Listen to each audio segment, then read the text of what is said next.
안녕하십니까. 오늘은 갈라디아서 4장 21절에서 25절의 말씀으로 자유 있는 여자와 여종 첫 번째라는 제목으로 하나님의 말씀을 나누고자 합니다. 본 말씀은 내게 말하라. 율법 아래 있고자 하는 자들아, 율법을 듣지 못하였느냐. 기록된 바 아브라함에게 두 아들이 있으니 하나는 여종에게서 하나는 자유 있는 여자에게서 낳았다 하였으며 여종에게서는 육체를 따라 낳고 자유 있는 여자에게서는 약속으로 말미암았느냐.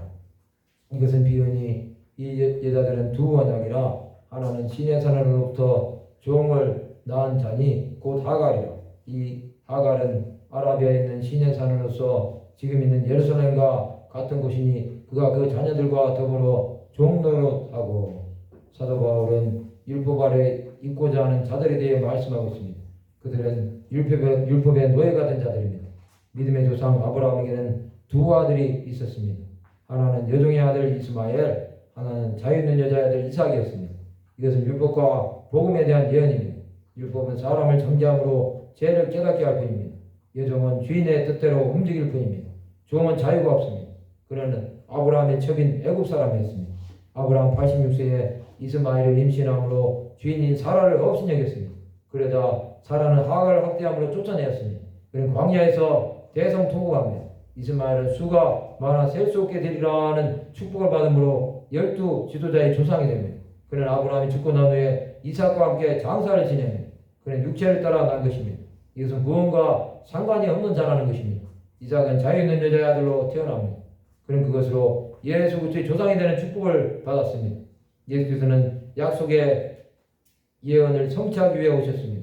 두 언약은 이렇게 완성된 것입니다. 신의 사람으로부터 종을 낳은 자 하갈은 땅의 예루살렘, 즉 구약교회를 말합니다. 구약교회는 율법으로 하나님께 나가는 자들입니다. 그들은 하나님의 언약을 그림자로만 볼 뿐입니다. 그들은 율법의 종이 된 자들입니다. 율법으로는 의로워질 육체가 하나도 없습니다. 종은 종일 뿐입니다. 종이 주인 노릇을 한다면 그것은 망하는 것입니다. 율법은 그리스도를 따르는데 방해가 됩니다. 또 초등교도가 되어 그리스도의 법에 복종할 수도 없습니다. 에베소서 2장 12절에 보면 그때 너희는 그리스도 밖에 있었고 이스라엘 나라 밖의 사람이라 약속의 언약들에 대하여는 외인이요 세상에서 소망이 없고 하나님도 없는 자이더니. 이것은 그리스도를 모르는 자들에 대한 말씀입니다. 그런 자들 끝까지 그를 부인함으로 십자가에 못 박는 자들이 된 것입니다. 이 땅을 살아가는 수많은 사람들이 여종의 신분으로 살고 있습니다. 그들에게 자유는 없습니다. 즉 자신들의 뜻대로 살 뿐입니다. 우리는 종의 신분으로 살다가 망하는 자들이 되어서는 안 됩니다.